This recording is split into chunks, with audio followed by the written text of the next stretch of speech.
will say to you, Mr. Shore, what I've said publicly to others, and that is that I had no knowledge and no involvement in the Watergate incident of any kind. That's I think, all I should say. At no time did I engage in any unlawful or illegal act in connection with this matter.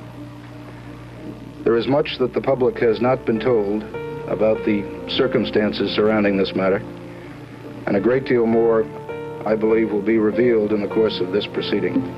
Thank you.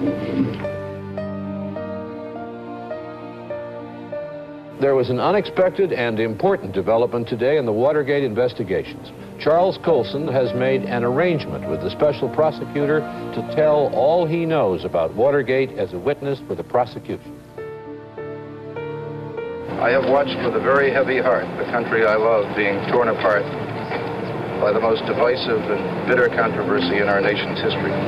If this is to be a government of laws and not of men, then those men entrusted with enforcing the laws must be held to account for the natural consequences of their own actions. And not only is it morally right that I plead to this charge, but I fervently hope that this case will serve to prevent similar abuses in the future.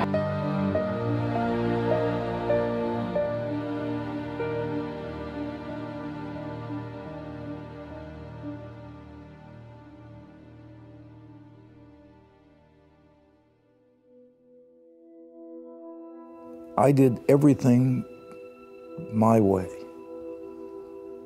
and it crashed and burned. I was a driven guy. I had grown up in the Depression years where I saw neighbors standing in bread lines.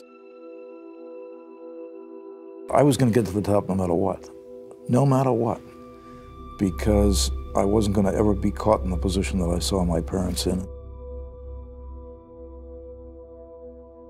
I won't say I didn't have a conscience, I did. I had almost a self-righteousness about me.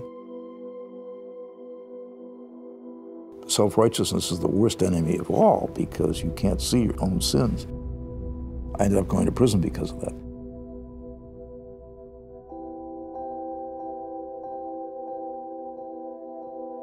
Little did I realize that my reward for being 3.5 years in the White House, I'd end up in prison, but I did.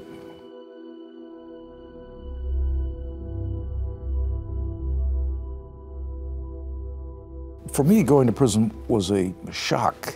You're thrown a pair of underpants with 5 numbers stenciled on them. I knew I was the 6th person to get that pair of underpants. So it's very dehumanizing, and I felt shame. I'd look out and I'd feel, I really have made a mess of it. I'd always thought about prisons where they're hardened convicts and you know, they're breaking rocks or they're behind bars or they're violent people. There were a lot of nights when I'd wake up with this cold chill come over me thinking, you know, I can get beaten up or abused. You know what prisons are like. You know, there's a lot of forced rape in prisons. You going as a high-profile former government official, there can be guys that are going to want to get to you. That's a big drop. You couldn't have made it without Christ in my life, I know that. And I couldn't have made it if there wasn't in the back of my mind a belief that God had a purpose for this.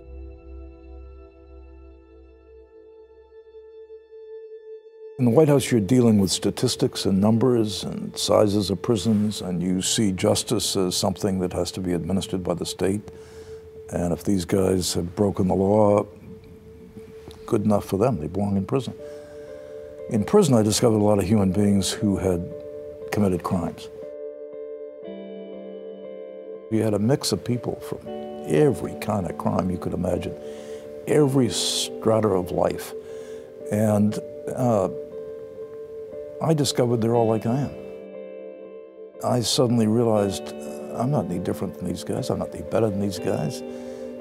I committed a crime too. Mine was, you know, nobody got killed, but we both prisoners. We had that common identification.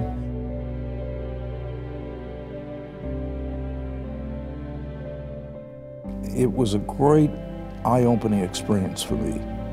I knew them to be as good people as I'd known in my life anyway. I mean, it could be my neighbors, could be my closest friends. I felt a real burden for them because I saw them with nothing to do, most of them. They'd lie on their bunks and they'd stare into the emptiness, and they're rotting, and the souls are corroding. And that's the worst part about prison, is this feeling of you have no purpose, you have no meaning, nobody cares about you. So I really found myself caring for them as human beings.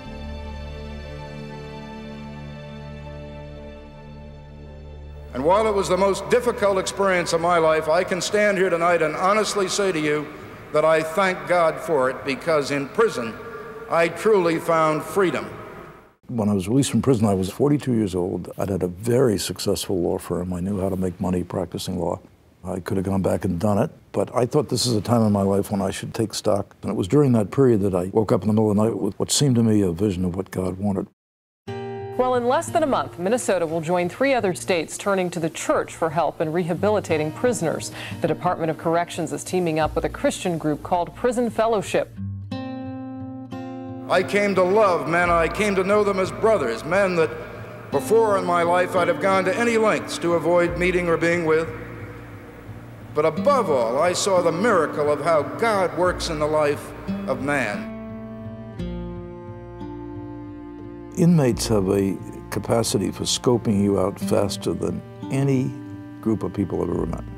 And it's because they're con men, many of them, and they've been conned by the best, and they look at everybody through their prism, through their lens.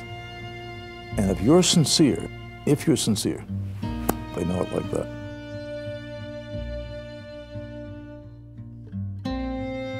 People say to me, oh, well, you were the law and order Nixon guy, and now you're soft on crime, you're working with inmates. No, I'm not soft on crime. I want to stop crime, but I want to stop it by the only way it'll ever be stopped, and that's changing the human heart. The problem is not education, the problem is not poverty, the problem is not race, the problem is the breakdown of moral values in American life. Exactly right. And the criminal justice system can't respond. I've seen the moral roots of the criminal justice problem, and I realize as a Christian what's causing it. I've seen people broken in that prison experience and come out understanding the incarnation better than people who haven't been to prison, perhaps, because they know what it is to be broken. They know what Christ did for them on the cross. They know what he took away.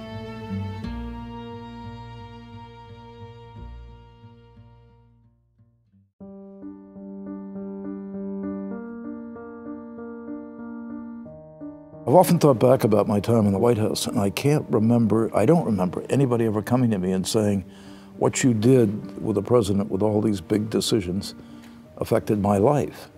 That's what drew me into politics. I thought I could transform people's lives, and I discovered I couldn't do it. It's what we can accomplish as we deal with people. And my greatest satisfaction, the greatest thing I think about is things I've been able to do for others. Mr. Charles Colson, once the toughest of the White House tough guys, a man believed by many to be standing in the need of prayer as well as a good defense lawyer, Mr. Colson has made page 1 with the news of his conversion to religion. A good many people here, anxious to believe in something, are quite willing to take Colson's change of heart as real. I have committed my life to Jesus Christ. I can work for the Lord in prison or out of prison. That's how I want to spend my life.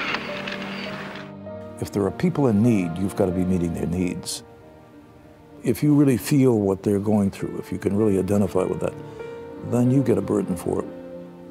That's the root of compassion. You're living in that person's world instead of your own. Now, that isn't necessary. You can identify with people with compassion without having had to experience that.